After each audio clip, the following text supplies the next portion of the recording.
My dad said, "We all decided you're not invited for Christmas." I didn't shed a tear. I simply replied, "Okay, enjoy." Then canceled every auto pay, the $2,750 mortgage, the utilities, the $7,000 Christmas catering. By nightfall, my phone flashed with 42 missed calls. Can you imagine being uninvited to Christmas by your own father, only to realize you're still paying his mortgage and all his bills? What kind of twisted family drama is that? I'm Lauren, and that December morning, I got a voicemail that didn't just break my heart. It shattered my entire reality and exposed a shocking betrayal that made me finally stand up for myself. I woke before the sun that morning to that quiet, gray Seattle light.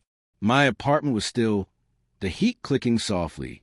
For a moment, I just sat there on the edge of the bed, hands wrapped around my knees. I thought it would be an ordinary day. Coffee, emails, try not to think too hard about the holidays. But as I stood in my tiny kitchen barefoot, mug warm in my hands, everything shifted. Life has a way of tilting fast. I opened my laptop, expecting the usual flood of messages from my family in Tacoma. The group thread was normally loud this time of year. My sister Heather argued about recipes, Dad barking instructions, Mom reminding everyone to label dishes. But that morning, nothing. The inbox was blank. Not a single Christmas in any subject line. Not one picture of decorating. Not even a passive-aggressive reminder from Heather. I refreshed the page. Again, nothing. I tried the shared drive we always use for the holiday menu. Access denied. I clicked again, thinking I'd made a mistake. Access denied. That red message glowed against the screen, sharp and intentional. Something inside my chest tightened. It felt familiar. For years, I've been the one keeping the house running behind the scenes. Mortgage payments, utilities, internet, repairs. All quietly paid from my account because I made good money. And because my parents had asked in that soft, guilt-soaked way that made it hard to say no. Dad always said he'd handle Christmas traditions, and I'd handle the boring things. He said it like a compliment. It never felt like one. I set my mug down and grabbed my phone, telling myself I was overthinking. Asterisk maybe a new thread. Maybe Dad forgot to add me. Maybe a glitch. Asterisk the thought didn't comfort me. A new voicemail icon blinked. It came in late last night. I pressed play. My dad's voice filled the kitchen. Cold. Flat. The same tone he used when he wanted to make sure I knew he had the final say. He said they had talked. He said they had all agreed. He said I was not welcome at Christmas this year. No hesitation. No explanation. Just a verdict. I stood perfectly still. I didn't blink. I didn't breathe for a second. My shoulders braced, like my body knew this blow even before my mind caught up. A familiar ache crawled up the back of my throat. I swallowed it hard. I stared out my kitchen window. A woman in a big coat was shaking a rug over her railing, laughing at something her dog did. Ordinary life, simple and warm, carried on outside while mine seemed to tighten around me. I replayed the voicemail, quieter this time, hoping a second listen would change the meaning. It didn't. It only made the memory sharp. The last Christmas I spent at their house flashed back. I'd arrived late after a work deployment went sideways. Dad had stood in front of the entire family and asked if I'd finally decided to join the living. People laughed. They always laugh when he mocked someone. My face burned as I set down the tray of food I'd made at dawn. Mom pretended not to notice. Heather rolled her eyes and told me to relax. I pushed that memory down the way I always did. But something different happened this time. Instead of fading, it held its place. I walked to the table and sank into a chair. My fingers curled around my phone until they ached. The tremble in my hands wasn't from fear. It was from clarity. A quiet recognition washed over me. They didn't forget me. They didn't overlook me. They chose to exclude me. The voicemail was still open. My thumb hovered. I tapped save. The click felt final. I leaned back, head against the chair, staring at the ceiling. The room felt too still. I felt older than 32 in that moment, tired in a way that had nothing to do with sleep. But under that tiredness was something steady, something that had been pushed down and ignored for years. A line was forming, a boundary. I didn't recognize it, but I knew I needed it. My phone buzzed once. I lifted it, expecting another message from Dad. It wasn't. It was my work calendar, reminding me about a meeting in an hour. The ordinary world tugged at me, asking me to move forward. I set the phone down face up. The voicemail icon still glowed, a reminder I wasn't ready to touch again. Outside, the sky had shifted from gray to a dull silver. I watched the light change, letting every thought settle, like snow on a quiet street. Slow, heavy, clear. I reached for my mug again, the coffee lukewarm, and took one long sip. My hands steadied, my breath evened out, and that's when the second notification slid across my screen, soft as a whisper, carrying a name I hadn't expected to hear from at all.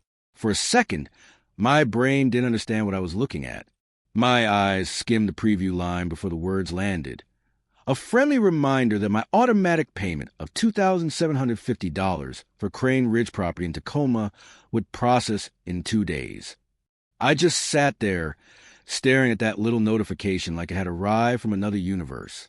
My dad had just told me I wasn't welcome at Christmas, that they all agreed, and here was my bank app cheerfully reminding me I was about to pay for the roof over their heads.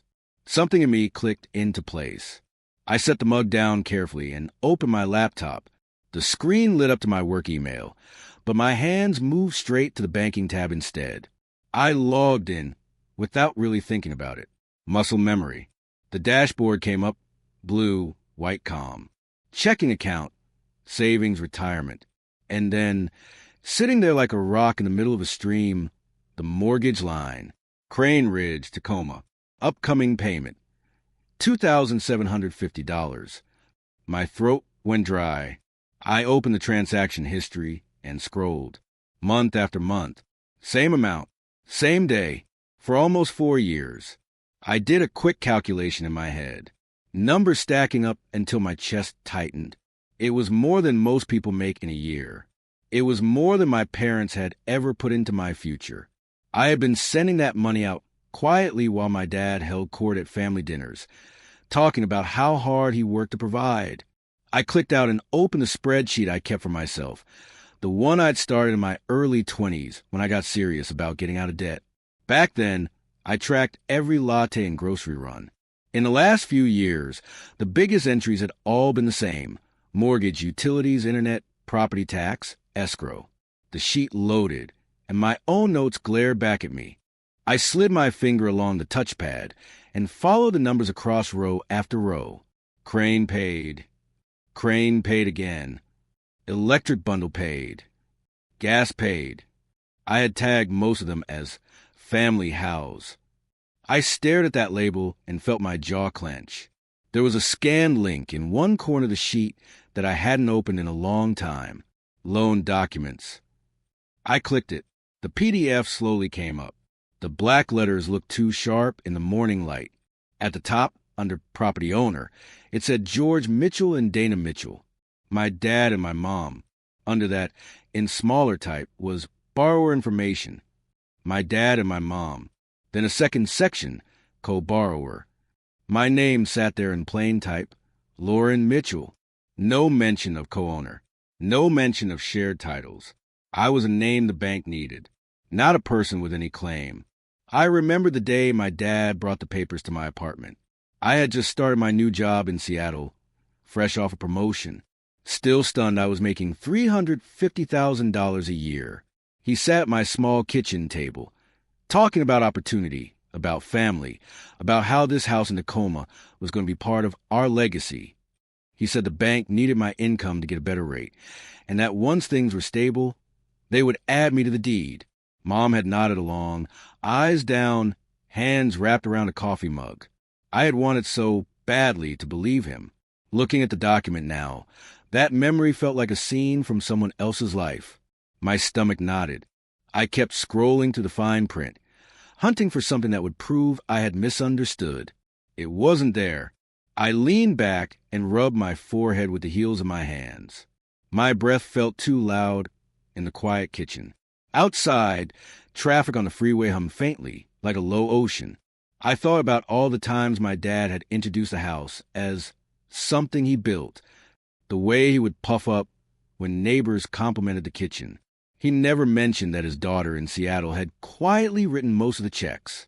I flipped back to the spreadsheet and added a new column at the end. I labeled it with a small, bitter smile, reality. In that column, I started adding up what I had actually contributed. Mortgage totals, utility totals, renovation costs, the new washer when the old one flooded the laundry room, the roof patch after the first heavy rain, the electrician bill when the old wiring failed inspection. When I finished that rough tally, my head spun a little. More than 90%. That was the estimate staring back at me. Over 90% of the money that had gone into keeping that house standing had come from me, while my dad told everyone he was carrying the family on his back.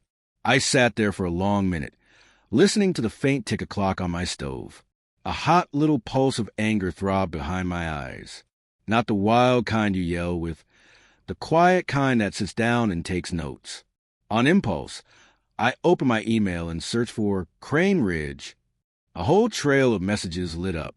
Reminders from the bank, notices from the utility companies, receipts from the home improvement store when I ordered materials for the kitchen remodel, all of them addressed to me, none of them ever mentioned at family dinners. I clicked into an email from 2 years before, when I had paid a huge plumbing bill.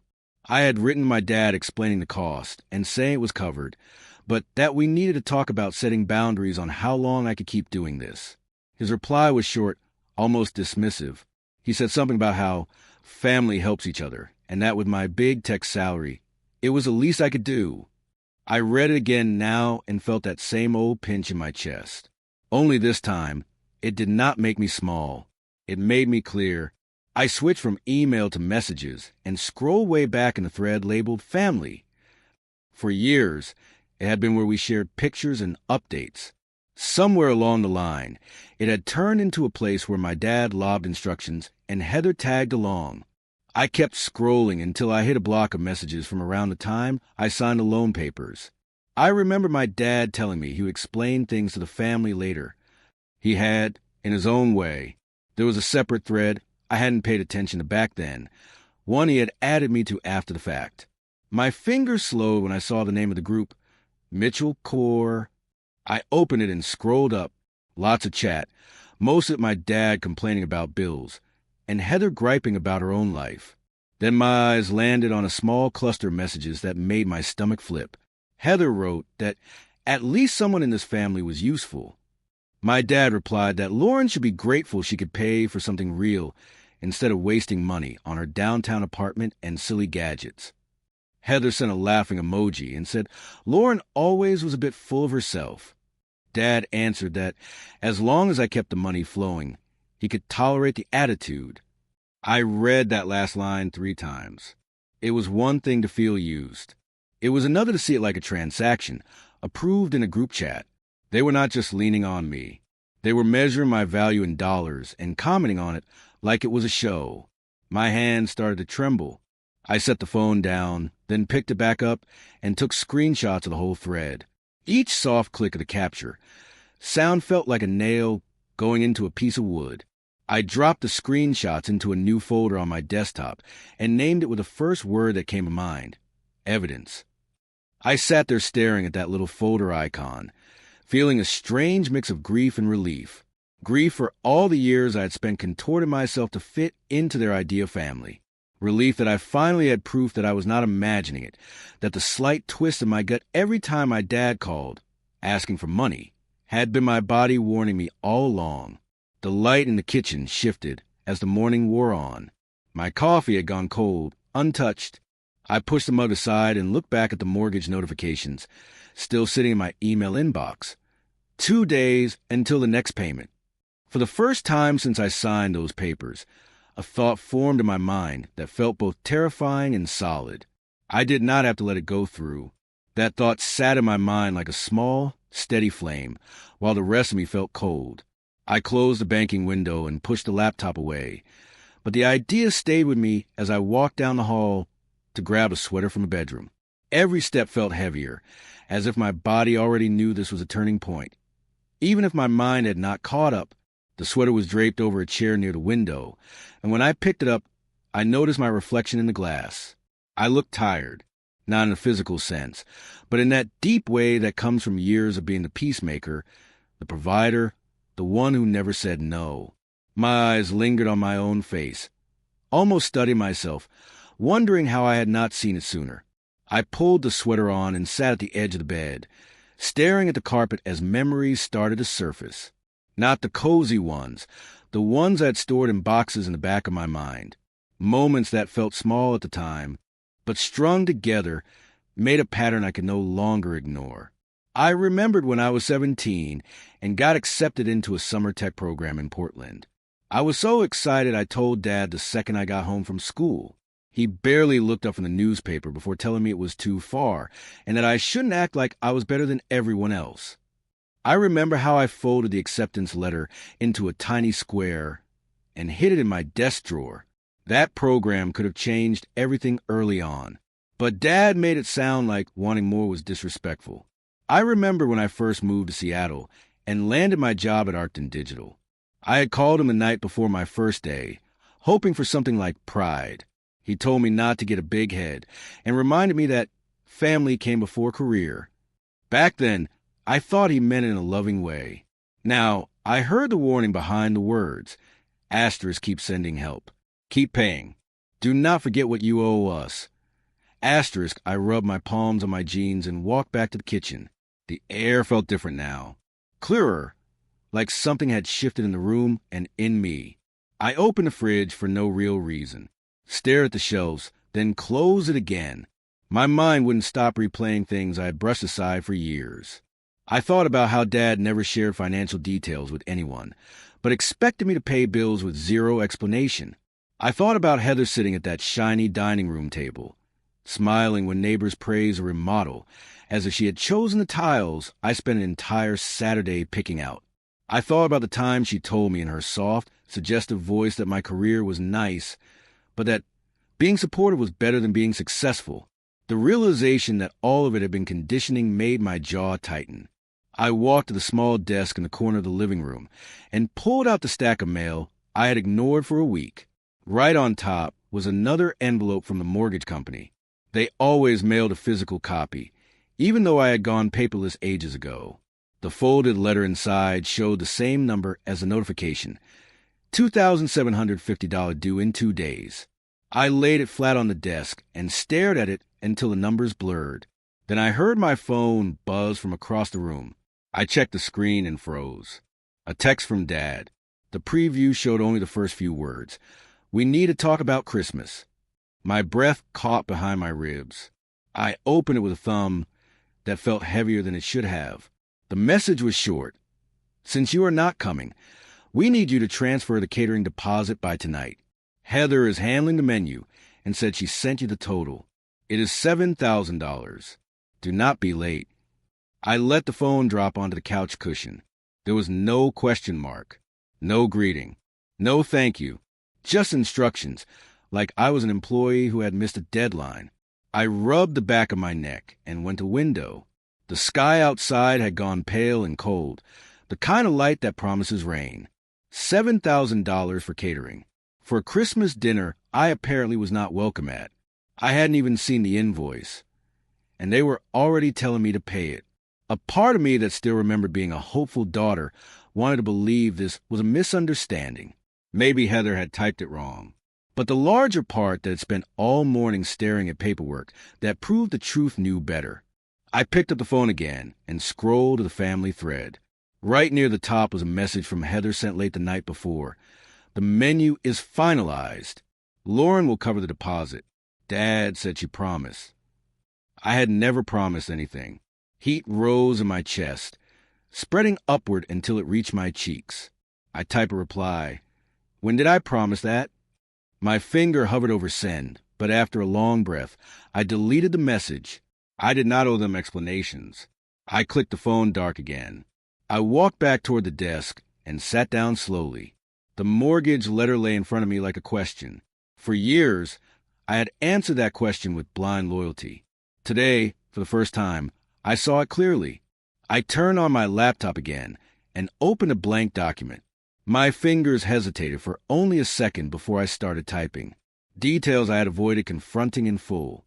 Payments, dates, repairs, silent agreements, broken promises. I wrote down everything, as if preparing a file for someone else to read. But this file was for me.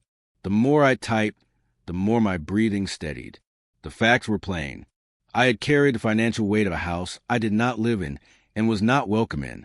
I had paid for a family image my dad controlled and a comfort they accepted without gratitude. I had allowed myself to believe that helping them meant I was needed, loved, included, but this morning showed me exactly what I was to them. A source, a resource, a dependable income line. And now they wanted more. $7,000 for catering on top of everything else. I sat back slowly, letting the truth settle without fighting it. A dull ache spread to my chest, but beneath it was something steadier. Resolve. I looked at the mortgage letter one more time. 2 days. That was all. I reached for my phone again with a strange calmness and opened the banking app. My thumb hovered over the autopay settings. Not ready to touch anything yet, but no longer afraid of the possibility. For the first time in my life, the thought of saying no did not feel like betrayal. It felt like air. I sat there with the phone in my hand, letting that feeling fill me until a different thought pulled me back to the moment. Asterisk if I did this, truly did this. They would notice, and everything would change. Asterisk the room felt quiet. Too quiet. I stared at the screen until a faint knock at my apartment door made me jump. I stood up slowly, unsure who would be visiting this early in the day. I took a breath, steadied myself, and moved toward the door.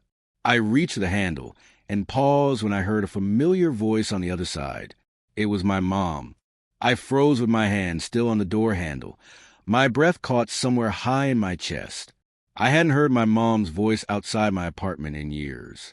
She usually let Dad speak for both of them, and when she did reach out, it was by text, gentle and vague, like she was afraid of saying the wrong thing. Hearing her softly say my name through the wood made my stomach twist. I pulled the door open slowly. She stood there wrapped in a long wool coat, her hair pulled back, her eyes darting over my face as if she was bracing for something. She held a reusable grocery bag in one hand, like she needed an excuse to be here. "Hi, honey." Her voice was warm, but something about it felt practiced. "Can I come in for a second?" I stepped back without answering. She walked past me and set the bag on the kitchen counter. I watched her take in my apartment, her gaze landing on the open laptop and the stack of envelopes. There was no hiding the mortgage letter sitting right on top. Her eyes lingered on it a moment too long before she turned toward me with a small smile that looked like it weighed more than she did. I thought I would stop by since I was in the area. She clasped her hands the way she used to when she wanted to seem harmless. "I made you banana bread. I know you love it." I glanced at the grocery bag. Sure enough, a foil-wrapped loaf sat inside. My chest tightened. Growing up, banana bread was her peace offering. She always made it after Dad lost his temper, placing the warm loaf on the counter, as if sweetness could replace an apology he never gave. I said nothing. She looked down at her hands and cleared her throat. "Your dad mentioned you were upset." The words came out slowly, carefully. "I wanted to hear from you about what happened. You know how he gets sometimes. He doesn't always choose the right words." A sharp little laugh escaped me before I could stop it. "He told me I am not welcome at Christmas. There's not really another way to phrase that." She winced as if the sentence had been physically painful. "He didn't mean it like that. Christmas is stressful. Plans got complicated." Complicated. That was the word she used when Dad shouted at me for getting into a college he said was too far. It was the word she used when he refused to attend my graduation. It was always her way of turning harm into something small enough to swallow. I leaned against the counter and folded my arms. "Mom, did you know about the vote?"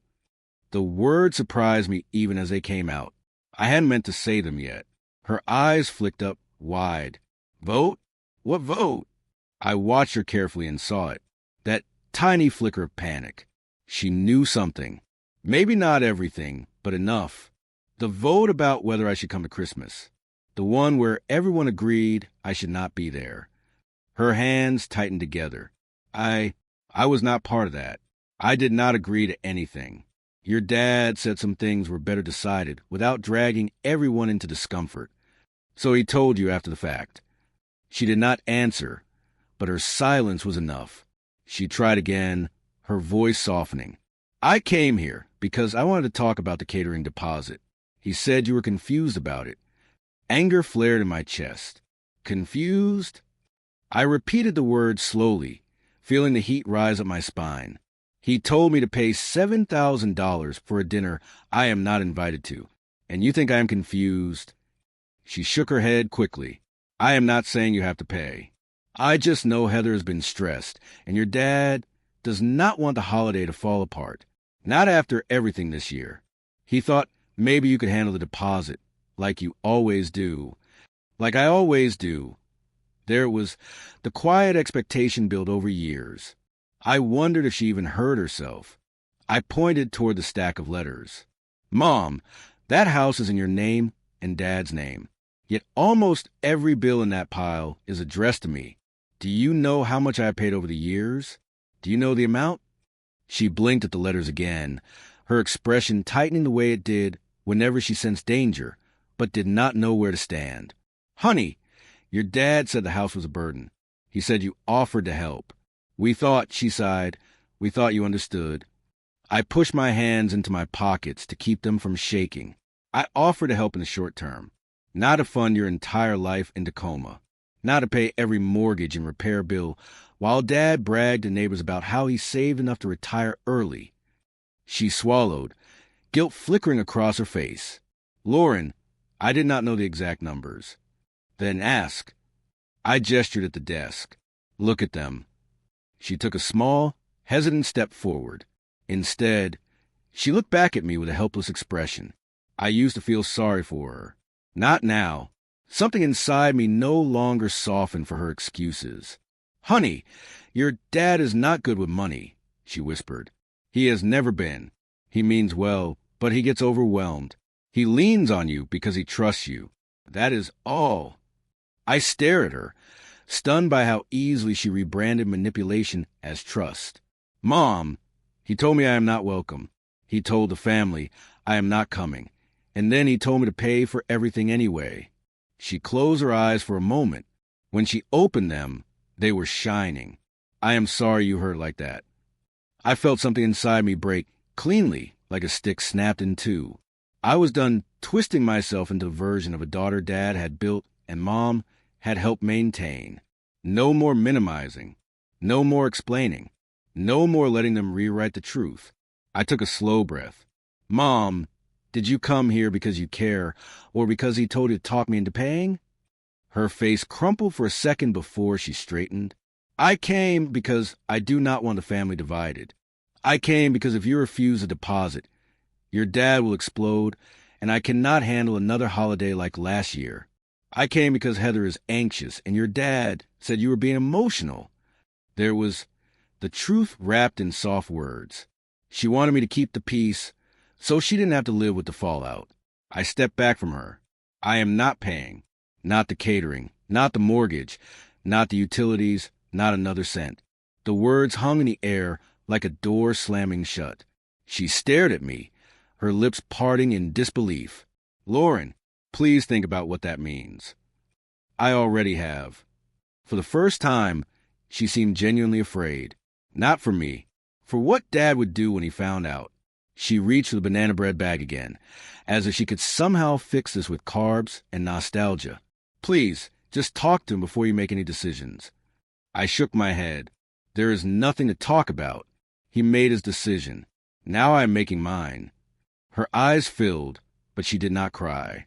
Instead, she took a long, unsteady breath and stepped toward the door. If you stop the payments, the house will go dark. She said it softly, like a warning she hoped I would reconsider. Your dad will blame me. That was the moment I finally felt clarity settle into my bones. Maybe he should. She froze, her hand on the doorknob, absorbing that. Then, With a small nod that looked more like surrender than understanding, she let herself out. The door clicked behind her. I stood alone in the quiet for several long seconds before I walked back toward the desk, sat down, and pulled my laptop closer. My hand hovered over the auto-pay settings again. This time, I was not shaking. I clicked into the account. Then I clicked the cancellation request. The screen asked me to confirm. I lifted my finger, ready to touch the button, when my phone lit up on the counter. Dad was calling. I drove to Tacoma without letting myself think too much. The highway was nearly empty, a long gray stretch cutting through the wet December morning. My hand stayed tight on the steering wheel, and every few minutes I replayed the audio file Ellie sent, hearing my sister's voice drip with that familiar mix of mockery and certainty. They had no idea I had proof of any of it. They had no idea I was done pretending. By the time I pulled into my parents' driveway, the clouds hung low and heavy. The house looked the same as always. The 2-story blue home my dad had insisted on buying because he liked the idea of space and image and status. The kind of house that needed constant repairs, constant money, constant attention. My money, as it turned out. I sat in the car for a long minute, watching the kitchen curtains shift. Someone was definitely moving inside. I could picture it already. My dad sitting at the breakfast table with his coffee, acting like he had built this place with his bare hands. My mom moving quietly around him, always careful, always small. And Heather probably sprawled across the couch, claiming she was tired, even though she never worked a full week in her life. I opened the car door and stepped into the cold. The front porch creaked as I walked up. Before I could knock, the door swung open. My dad stood there in his faded flannel shirt, the one he always wore on weekends to look approachable, though I had never known him to be anything close to gentle. He looked surprised for half a second. Then his expression hardened, like he remembered he was supposed to be offended by me. His voice was flat. "What are you doing here?" I kept my stare steady. "I need to talk about some things." He leaned a shoulder against the frame, making no move to let me in. "If this is about Christmas, Lauren, the decision has been made." Everyone agreed. "We want a peaceful holiday." The words hung in the cold air between us. I felt something inside me twist, not because it hurt, but because it confirmed everything I already knew. My family did not want peace. They wanted obedience. They wanted the version of me who paid their bills and stayed quiet. I kept my tone even. "I am not here for the holiday. I am here about the house." His face tightened just slightly, not enough for most people to notice, but I knew him too well. It was the same look he gave when he was about to lie. I stepped forward. "The mortgage, the utilities, the insurance, all of it." He lifted his chin. "It is handled. Your mother and I have it under control." I almost laughed at the lie. The last 4 years of statements lived in a folder on my desktop, every payment tracked, every auto-pay receipt under my name, every draft pulled from my account as if it were nothing. I took one more step until we were nearly eye to eye. "Dad, you do not pay a single dollar into this house." His jaw tightened. He opened his mouth to speak, but I kept going. "You have never paid the mortgage. You have never paid the electricity. You have never paid for the internet. You have never paid for the gas. You do not even know the name of the insurance company. Everything in this house runs on my income. Every bill has my name on it." His face flushed, not with embarrassment, but with anger. "Watch your tone." I felt a calm settle over me. "No, you watch yours." Behind him, I saw movement. Heather appeared at the end of the hallway, her arms crossed, her expression already smug. One look at her told me she had heard enough to know I was supposed to be the problem today. She raised her chin. "If you are here to pick a fight, you can leave. We do not need your drama." The irony hit me so hard, I almost smiled. The family that cut me out was accusing me of drama. I looked at my dad again. "Did you tell them the truth? Did you tell them who keeps this house running?" He glared at me like I had insulted him in front of guests. "It is not your place to lecture us. We have done plenty for you." I felt heat rise behind my eyes. Not tears, but fury held back for too long. "You have not helped me since I was 18. I have covered your late notices. I have covered your repairs. I have covered everything, so you could keep pretending to be the head of this family." He stepped in closer, lowering his voice into the tone that used to make me fold as a teenager. "You're acting ungrateful." Ungrateful? The word hit me like a cold slap. I pulled in a breath. "No, I am done being quiet. I know what you said about me. I know what Heather said. I know all of it." His eyes flicked just slightly. He knew exactly what I meant. Heather moved closer and scoffed. "You always twist things. You always think you are some martyr." None of us said anything that was not true. A wave of cold washed over me. So they weren't even denying it. I held my ground. I am not here to reconcile. I am not here to argue. I am here to let you know that every auto pay connected to this house has been canceled. The mortgage, the electricity, the gas, the internet, the insurance. All of it. You will be responsible for your own home starting today. My dad stared at me like he was trying to decide whether to shout or slam the deck door in my face. His voice finally came out low and sharp. "You would not dare." I met his eyes. I already did. Heather's mouth fell slightly open, and for a moment she looked exactly like the spoiled girl she had always been. "What is wrong with you?" I did not answer her. I did not need to. I stepped back from the door. I looked at my dad one last time. "I do not owe you anything anymore." He took a step toward me, but I turned before he could finish whatever thread he had lined up. I walked down the steps with the cold air hitting my face and my heart beating in an unfamiliar rhythm. It was not fear. It was release. It was the first breath of a life that did not orbit around man who took and took and took. I reached my car and opened the door. My hands trembled just slightly, not from doubt, but from the adrenaline of finally saying the truth out loud. I sat behind the wheel and rested my forehead against my hands. When I finally looked up, the front door of the house was still open. My dad stood frozen in the doorway. Heather hovered behind him. They looked smaller than I ever remembered. I started the engine. As I pulled away, my phone buzzed once in the passenger seat. A single text sliding across the screen from an unknown number. I glanced at it, and when I read the first 3 words, my stomach dropped. And that is where Chapter 5 ends. The text started with 3 words that made my stomach clench. "Check your Facebook." It was from my cousin Ellie. We were never especially close, but she was a quiet one at family gatherings, the one who watched more than she spoke. She didn't send messages lightly. I pulled into a grocery store parking lot a few blocks from my parents' street and put the car in park. My hands were still tight on the wheel. The screen lit my face in the dim gray of the afternoon as I opened her message.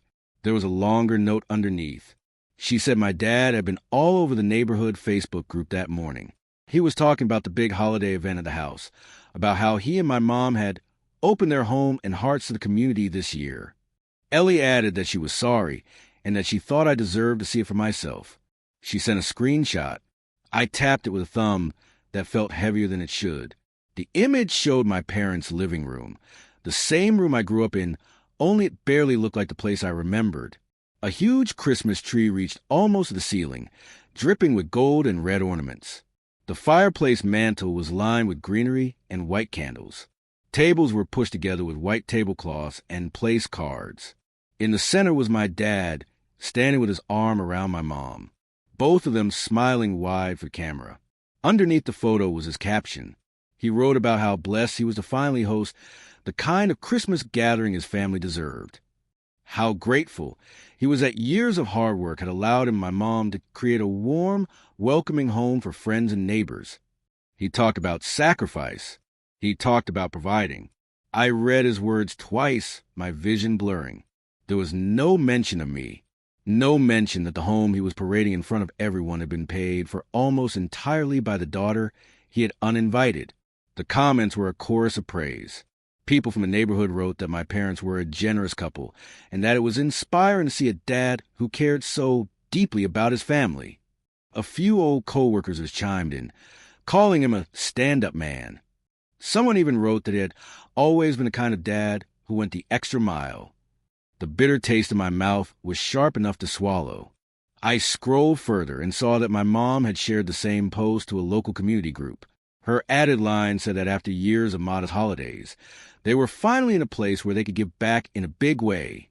My hands began to shake, and I set the phone on my lap. I knew my dad liked to look good to other people. I knew he cared more about what neighbors thought than what his own daughter felt. But seeing it in black and white, seeing him accept applause for sacrifices I had made in silence, hit something deep that I had pushed down for too long. I sat in that parked car as the December light began to fade, watching people on my screen call my dad generous and loving and steady. I thought about the bills on my desk back in Seattle. I thought about the nights I stayed late at the office to get a bonus that immediately disappeared into this house, in Tacoma. I thought about the voicemail where he told me I was not welcome. The word generous glowed under his photo like a bruise. I picked up the phone again and tapped out a reply to Ellie. I thanked her and asked if there was anything else I should see. She wrote back almost immediately. She said there were whispers going around that my dad had promised some kind of charity angle to this Christmas dinner, that he had told a local church group he was hosting families who would otherwise be alone for the holidays, that a small neighborhood newsletter was planning to write a feature about his big heart. Something inside me went very still. I opened the Facebook app and searched for the neighborhood group. It was not public, but Ellie had sent an invitation link. I clicked join, and within a minute a notification popped up saying I had been approved. The group feed was full of the usual posts: lost dogs, porch pirates, someone complaining about fireworks. And then there it was again, my parents' house, my dad's name. The newsletter had posted a teaser. It said there would be a story in January about a local family who turned their home into a haven at Christmas. It mentioned my parents by name. It thanked them for opening their home and footing the bill. I leaned my head back against the headrest and closed my eyes. I could see my dad rehearsing lines in his head, planning how he would tell the story to cast himself as a hero, the hard-working man who gave everything up for his family, the dad who never stopped providing. The idea of him sitting in that living room, soaking in the admiration, while knowing full well he had told me to stay away, made my hands curl into fists. After a while, I started the car and drove back to Seattle, the highway lights blurring slightly as I blinked hard to keep them steady. The drive felt shorter this time, like my mind was already racing ahead of the miles. By the time I pulled into my apartment building garage, the sky had gone from gray to full dark. I turned off the engine and sat in the quiet hum of cooling metal. My phone buzzed once more. Another message from Ellie. She said my dad had started making comments at the party about finally being in a good financial place. He had joked that he used to worry about every bill, and now everything was under control. Someone had asked what changed. He told them he had been smart with money and planned well. I laughed once, a sharp, humorless sound that echoed in the small space of the car. Upstairs in my apartment, I did something I had not done in a long time. I turned off my overhead lights and left only a lamp by the couch on. The soft pool of light made the room feel smaller and safer, like a circle I could stand inside. I opened my laptop on the coffee table and clicked into the evidence folder. Screenshots of bank statements, copies of utility shut-off confirmations, the loan documents with my name sitting in the corner as a co-borrower, the message threads where my sister called me useful, the audio file Ellie had sent full of their careless words. And now, new screenshots of my dad's Facebook posts and the newsletter snippet. I organized them into subfolders: mortgage, utilities, conversations, public image. Every click felt deliberate, methodical, like I was building something solid, brick by brick. Part of me wondered if I was going too far, if collecting proof made me petty. Another part, the part that had watched my dad rewrite history in real time for years, knew exactly why I was doing it. He was not just taking my money. He was telling my story.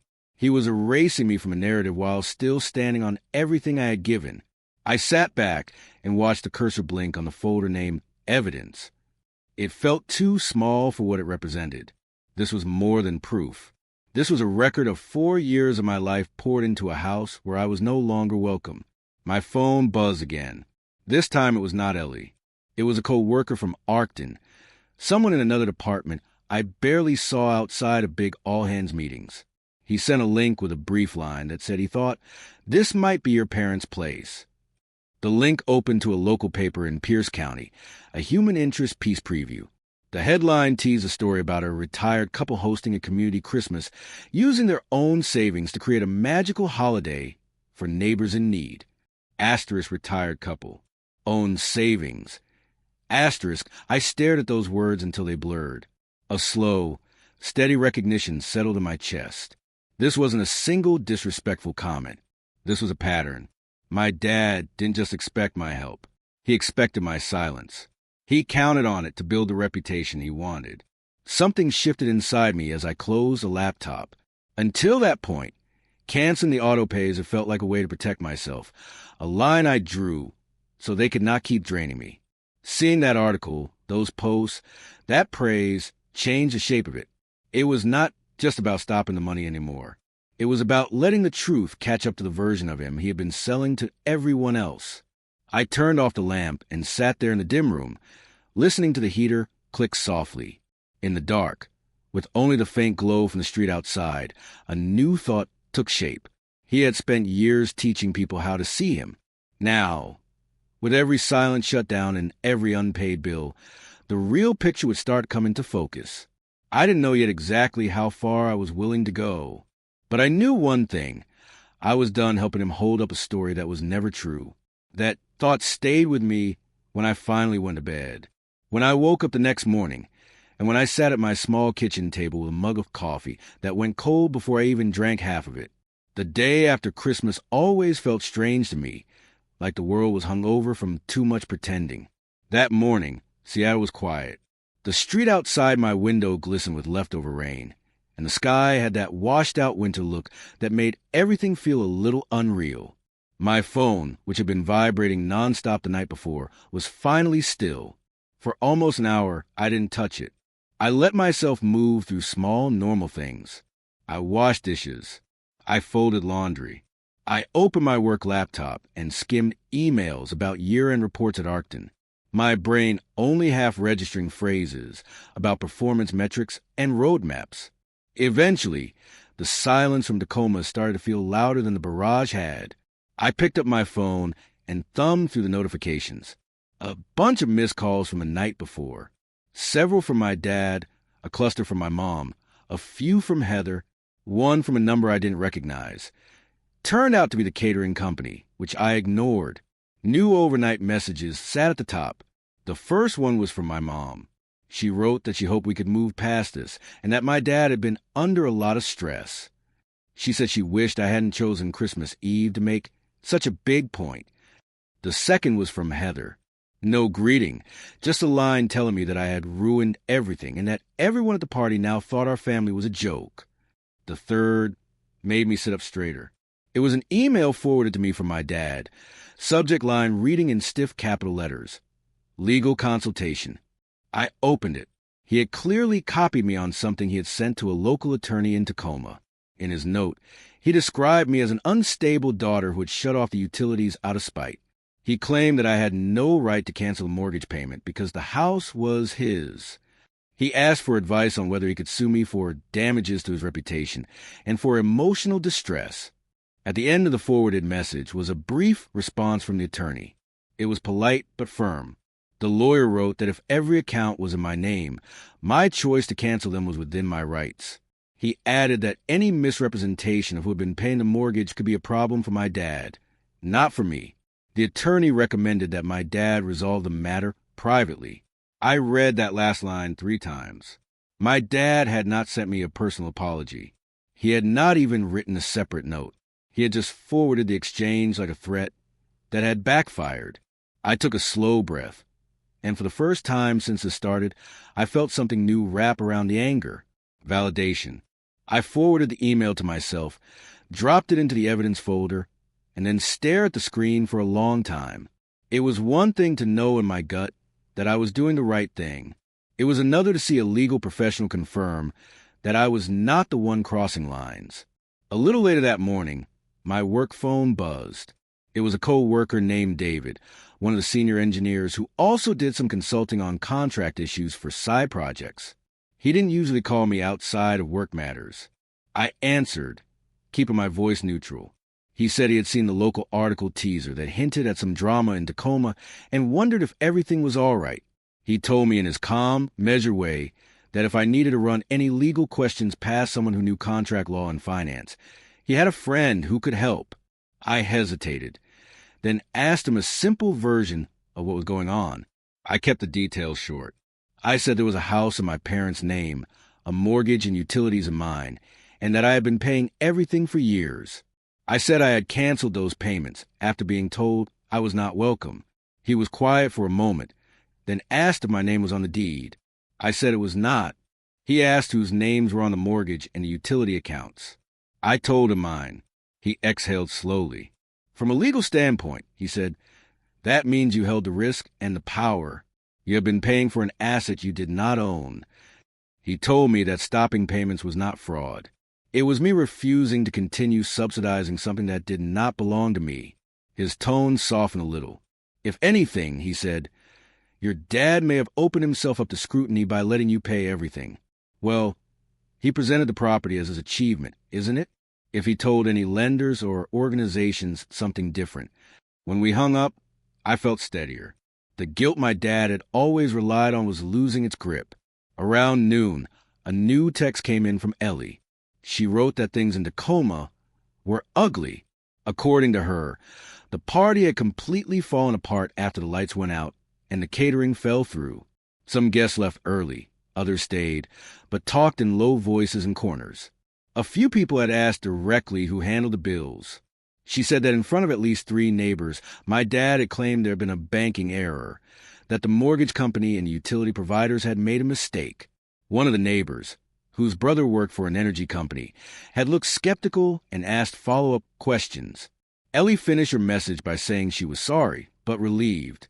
She said that for years she had watched my dad hold himself up as a hero of every story. She thought it was about time people saw behind the curtain. I sat on the couch with my phone in my hand, thinking about my younger self, the teenager who believed that being quiet and helpful would one day earn real belonging. The college student who had skipped trips and shoes and dinners out so could send money home. The young engineer who had signed loan documents because her dad told her they needed her just one more time. Every version of me had hoped that sacrifice would be noticed in more than whispers. Instead, my dad had chosen to pretend I was the problem the moment I stopped bending. That afternoon, while I was making tea, my email pinged again. This time, it was from a local reporter, the same one whose teaser link my coworker had sent me. She said she had received some anonymous documents regarding the Crane Ridge property and wanted to verify a few things. My first instinct was to shut the laptop. The old voice in my head, the one that echoed my mom's, "Please keep the peace," begged me not to answer. But the new part of me, the woman who had sat in the dark the night before and decided she was done being erased, told me to at least hear the questions. I wrote back and asked what exactly she needed to know. Her reply was straightforward. She said she had seen public records listing my parents as the owners, but the documents she received showed years of mortgage and utility payments from an account under my name. She asked if it was accurate that I had been financially responsible for the house since the purchase. She said she would not print my name if I requested anonymity. She only wanted the story to reflect the truth about who had paid for what. I read her email twice, then 3 times. If I confirmed what she already suspected, my dad's carefully built image could crack in front of more than just a handful of neighbors. The small article about a generous retired couple might become something very different. My hand hovered above the keys as I weighed what to say. On one side was a familiar pull of loyalty, even to people who had not shown it back. My mom's face floated into my mind, tired and resigned, always smoothing over conflict. On the other side was the stack of proof in my folder. For years of transactions, for years of uncredited support, for years of being convenient, until I said no. I answered simply. I confirmed that every loan payment, every utility bill, and every major repair had been paid from my account. I explained that my name was not on the deed, and that there had been an understanding I would be added later. That never happened. I did not call my dad names. I did not use words like narcissist or abuser, even if they flickered across my brain. I stuck to facts. At the end, I wrote that if she chose to share any of it, I did not want my full name in print. I was not interested in revenge headlines. I only wanted the record corrected. When I hit send, a strange quiet settled over the room. I made my tea and stood by the window while the water cooled. The street outside was busy now. People hauling boxes back into their apartments, taking down travel bags, walking dogs with sweaters. Life moved forward. My phone vibrated again. This time it was my dad. Not a call, a text. He wrote that he knew it had been me who canceled everything. He said that everyone now thought he was irresponsible. He told me that if I did not fix this, he would never speak to me again. I stared at the last line for a long time. Never speak to me again. It was meant to sound like a punishment. For the first time in my life, it did not scare me. I typed a reply, then deleted it. Typed another, deleted that too. In the end, I wrote nothing at all. I set the phone down and wrapped my hands around the warm mug. Out of the corner of my eye, I saw my laptop screen still glowing with the open email thread from the reporter. Whatever happened next, the story was not as alone anymore. And while I stood there watching steam curl into the air, a new notification slid quietly into my inbox, carrying a subject line that made my heart thump once hard. It was from the bank. The subject line mentioned the Crane Ridge mortgage in that formal, careful way banks always use. My stomach tightened, but I clicked it open before I could talk myself out of it. The email said they had noticed the most recent payment had not gone through, and that as a co-borrower I was still listed as financially responsible. They invited me to schedule an appointment with a loan officer to discuss options and to review the account. I read it twice, then pushed the laptop back an inch and stared at the wall. For years, those notices have been background noise. I never let a payment slip, never gave the system a chance to notice anything. Now the machine had finally realized there was a human at the other end of those automatic drafts. I took a slow breath and picked up my phone. Before I could change my mind, I called a number in the email. The automated menu felt endless. But eventually I reached a real person, a woman with a calm voice who introduced herself as a mortgage specialist at the downtown Tacoma branch. She said she could meet with me in person if I was willing to come in. The old version of me would have apologized for bothering her during a busy week. This version just said yes and wrote down the time she offered. 2 days later, I drove back down the interstate. The sky low and pale, the trees along the highway bare and slick with leftover rain. The bank was in one of those newer buildings with too much glass and a parking lot full of trucks that looked more expensive than most people's houses. Inside, the air smelled like printer toner and coffee, and a television in the corner rolled through financial tips no one was really watching. A young teller led me to a glass-walled office where a woman in her 50s stood to greet me. She had silver at her temples and a firm handshake that made me like her instantly. I shook her hand and sat down, clutching the folder I had brought like it was a shield. She pulled up the loan account on her screen and studied it for a moment, then turned back to me with a thoughtful look. "You are listed here as co-borrower," she said slowly, "and your parents are the sole owners on the deed. Is that correct?" I nodded. "Yes." I signed so they could qualify. "All the payments have been drafted from my account since the beginning." She tapped something on her keyboard. "I see that. Every payment for the past 4 years has come from an account in your name. You have never missed one until now." I let out a breath I didn't realize I was holding. "That is right." She sat back and folded her hands. "May I ask why you decided to stop?" The truth felt heavy but simple. Because I was told I am not welcome in the house I am paying for.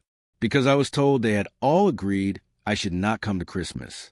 Because I have been carrying the entire financial burden for years, and they presented it as their sacrifice to everyone else. Her expression softened, but she did not rush to fill the silence. That alone made me feel like I could keep talking.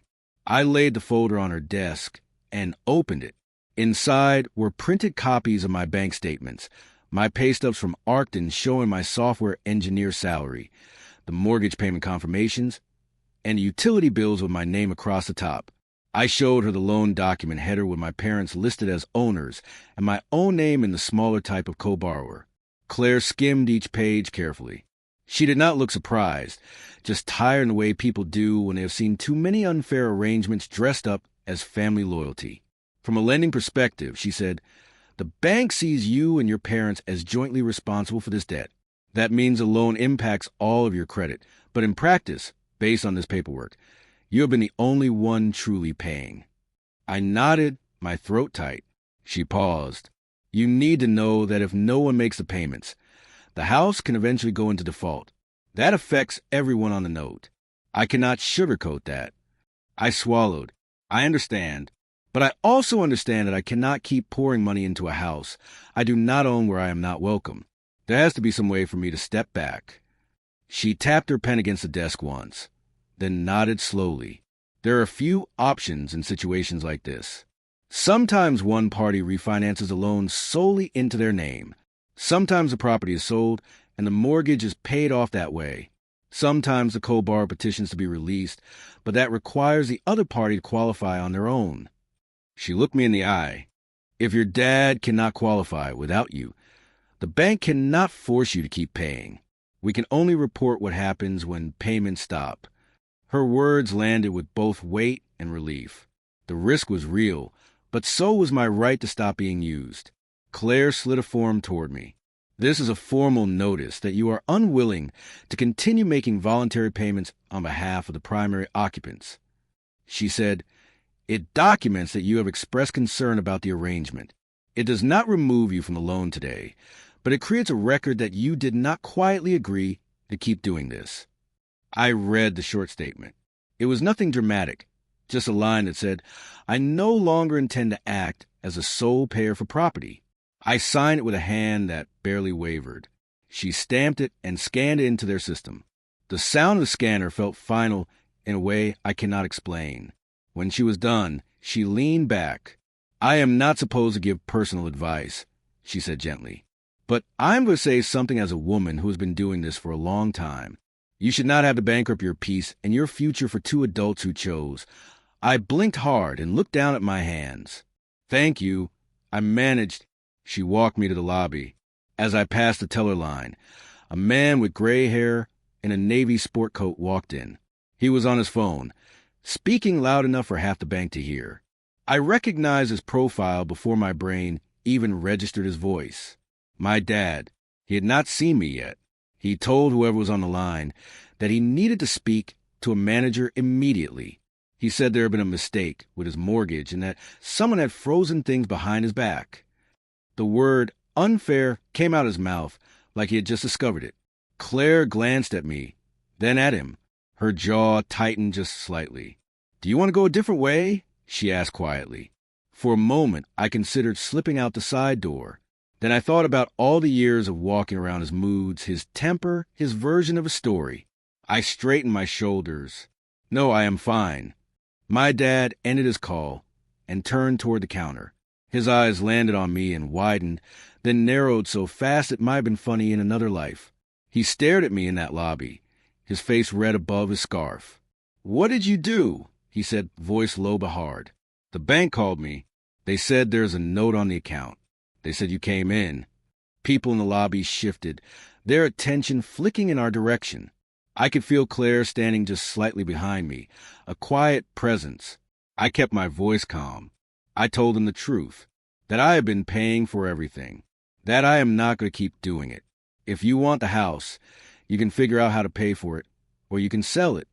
He stepped closer, lowering his voice further while his anger sharpened. You are making me look like a fool. I held his gaze. No, Dad, you did that on your own. His mouth opened, then closed. For once, he seemed at a loss for words. A woman in line pretended to look at her phone, but was clearly listening. A teller called the next customer, trying to keep the energy moving.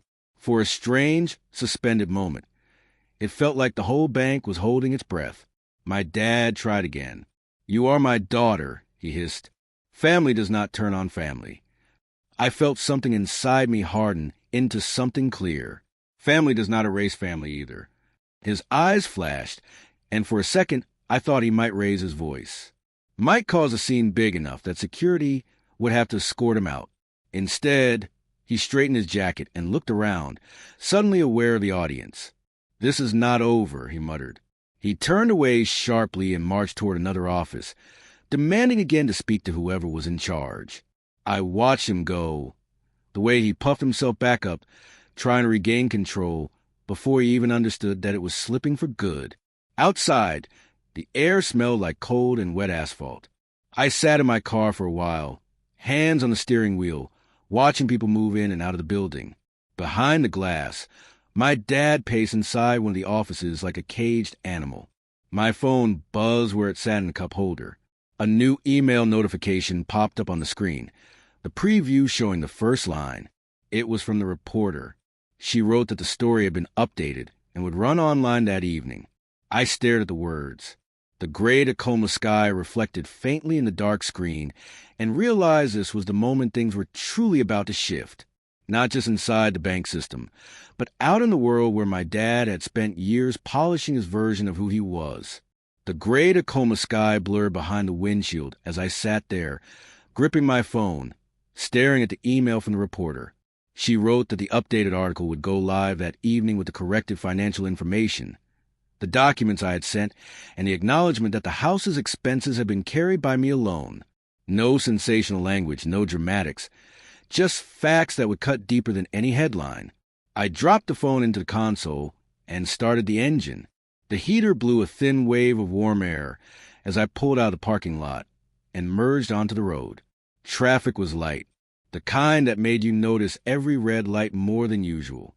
I kept catching myself checking the rear view mirror, half expecting my dad's old truck to appear behind me. It never did. Back at my apartment, the air felt still, heavier than when I had left that morning. I hung my coat over the arm of a chair and set the folder on the kitchen counter. The silence was the kind that felt both calm and buzzing with something I couldn't quite name. I made tea just to give my hands something to do. The water rattled in the kettle, a sharp reminder that my dad was probably in the middle of unraveling every lie he had wrapped himself in for years.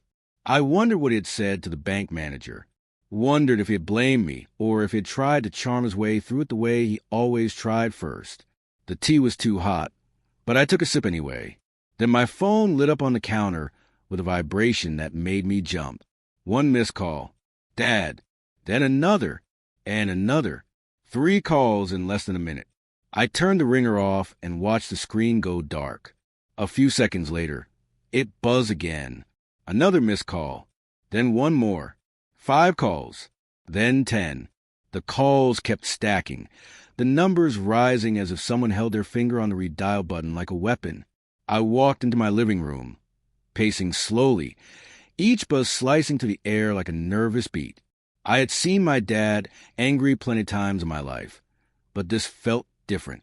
This was him out of control, his mask slipping in real time. By the 12th missed call, I put the phone face down on the sofa. I did not want to watch it anymore. I went to my bedroom and began folding laundry that didn't need folding. When that ended, I reorganized a drawer I had already cleaned last weekend. Anything to keep my hands steady. After a while, I went back to the living room.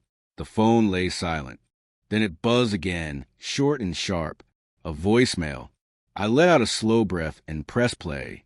His voice cracked with anger. He said he had spoken to the bank and knew exactly what I had done.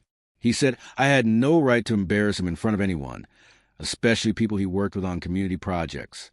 He said he had given his whole life to this family, and now I was making him look irresponsible. I did not react. My heart did not drop. I just listened with an almost strange attachment, as if I were hearing someone else's dad ramble into someone else's voicemail. Then he said something that did hit me. "You owe me for everything I did for you." I paused the message. I owed him for what? For the stories he used to brag about in front of neighbors, like how he worked double shifts when I was little. Even though I later learned it was my mom who covered most bills? For the truck he bragged about buying for himself, but had used my college money to put the down payment on? For the mortgage I had been secretly paying while he took credit for being a responsible homeowner? The phone buzzed again, another voicemail, followed by what looked like a text notification. I did not open it. Instead, I sat on the sofa and pulled my knees up staring at the ceiling while my mind drifted back to the last Christmas before all this happened. I remembered how he had stood at the head of the table, talking about the importance of unity and gratitude. I remembered the applause he got when he complimented the house.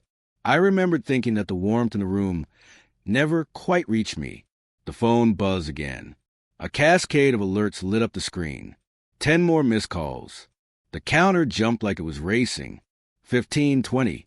By the time I stood up and walked closer, the number had reached 27.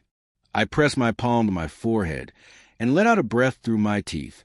I knew that once the article went live, the calls would get worse. He would want answers, someone to blame, someone to yell at behind closed doors. But there was no version of me left who would let him do that. The phone buzzed again.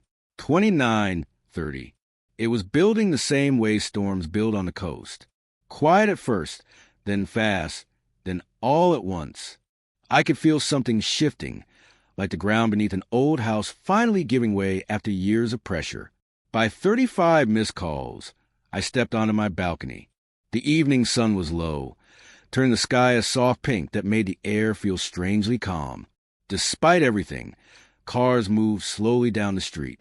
Downstairs, someone walked their dog past a mailbox.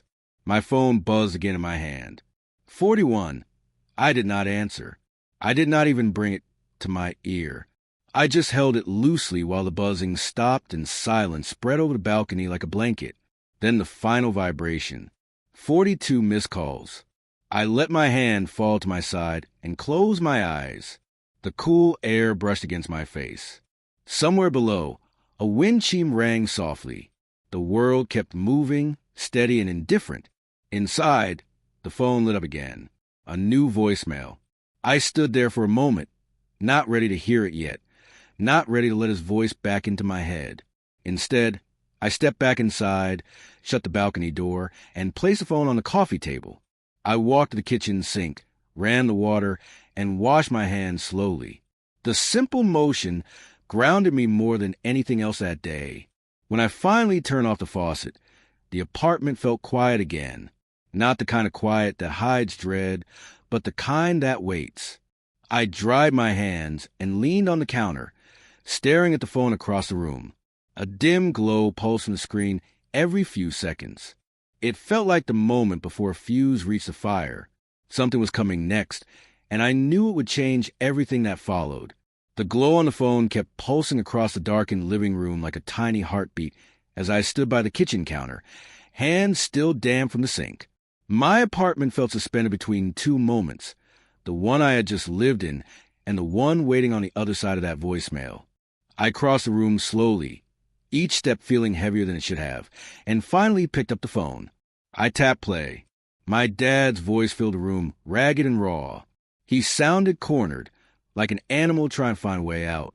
He said he had spoken to the bank manager and that they told him the loan was now under review because of my statement. He said the article was out and people were already messaging him. He said the neighbors were talking. He said somebody at the fire hall had forwarded the link to the group chat. He said I had humiliated him in the worst way. Then his tone shifted, trying to soften, trying to claw back control. He said he had always done his best. He said I misunderstood him. He said this was all a big mistake that we could fix quietly if I would just call him back. I let the message play until his voice faded into static. I stood there for a long moment, staring at the wall while the house settled around me. Small creaks in the ceiling and the distant hum of a car rolling through the parking lot. It struck me that this was the first time in years I had heard him sound unsure. The first time I had heard anything close to fear in his voice. I sat the phone down and walked to the window. Outside, the streetlights glowed against the pavement, and a neighbor walked her dog through the cold night air.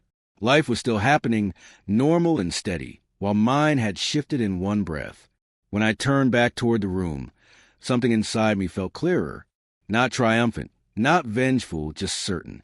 I picked up the phone and scrolled through my contacts until I found the number for the Tacoma County Civil Clerk. A voice answered on the second ring, a young man who sounded new to the job. I asked a few questions about property disputes, co-borrow liabilities, and the steps for formally documenting financial contributions toward a house not legally mine. He told me everything simply. I took notes, thanked him, and ended the call. Then I sat at my dining table and opened my laptop. The light from the screen washed across the room as I created a document titled Financial Record Summary. I listed every dollar I had put into that house, every month of utilities, every repair, every bill, every late night I had stayed awake transferring money I should have spent on myself. The total looked unreal, like it belonged to someone else's life. The apartment stayed quiet while I gathered everything into a clean folder on my computer. When I closed the laptop, the weight that had been living in my chest for years finally shifted. I stood up, walked to the entryway, and slipped my shoes back on. The night air felt crisp when I stepped outside. I walked down the stairs and across the parking lot to the mailbox that sat under a dim light. My breath rose in small clouds as I reached for the metal handle. Inside was a single envelope. I recognized the handwriting instantly. My dad's letters were sharp and angled, like he etched each line instead of writing it. I held the envelope for a moment, my thumb brushing the corner. Then I opened it. The letter inside was short. He wrote that I had gone too far. He wrote that I had embarrassed him in front of people who had known him his whole life. He wrote that the family should keep things inside the house. He wrote that he hoped I understood the damage I had done. He did not write anything about the damage he had done. I folded the letter and slipped it back into the envelope. I did not tear it. I did not throw it away. I simply carried it back to my apartment and placed it in the same drawer where I kept documents from my old life. That drawer used to hold weight. Now it felt like nothing more than paper. The next morning, the sunlight cut across my bedroom floor in thin golden lines. I made coffee slowly, savoring the warmth rising from the mug, letting my breath settle. My phone buzzed on the counter, but this time it was a text from someone else. It was a reporter. She wrote that the article was live and that she had updated it again, with a brief editor's note clarifying the financial records. She said the response was already strong. She wrote that she appreciated my willingness to tell the truth, even when it was difficult. I thanked her and closed the message. For the first time, I felt like the story was no longer twisting in someone else's hands. It was standing on its own. Later that afternoon, my doorbell rang. When I opened the door, my cousin Jenna stood there with her hands shoved deep into her coat pockets. She looked nervous in a way I had never seen before. She told me she had read the article. She said she had not known the full truth, and that the family group chat was an absolute disaster.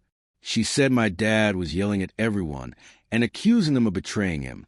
She said my stepmom had been crying about the embarrassment and that my brother Luke was furious that the truth was out. I listened quietly. When she finished, she looked at me with something like regret. "I am sorry," she said, "for not seeing it sooner." For once, I didn't shrug it off. I just nodded. We talked for a few minutes at my door. She said she did not expect forgiveness and was not asking for anything. She just wanted to acknowledge the damage. When she left, my apartment felt warm again, like the air had shifted just slightly. That evening, as the sun dipped low, I walked out to the little trail behind my building. The trees rustled softly above me. A creek ran thin and icy along the edge of the path. I stood there with my hands in my pockets, breathing in the cold, letting it settle inside me, the way truth finally had. I thought about the girl I used to be, the one who tried for approval, who paid for peace, who bent herself into shapes just to fit the outline of someone else's expectations. Then I thought about the woman I am now, the woman who had chosen her own life, the woman who had finally stepped out of the storm. When I returned to my apartment, the living room felt brighter. The silence felt like a friend. The weight was gone. I sat down on the sofa and let myself breathe fully for the first time in a long time. If you have ever been told you were too much or not enough for your own family, remember this. Silence can be power, and truth can be the loudest revenge. Tell me in the comments what integrity means to you and where you are finding your strength. Thank you for listening.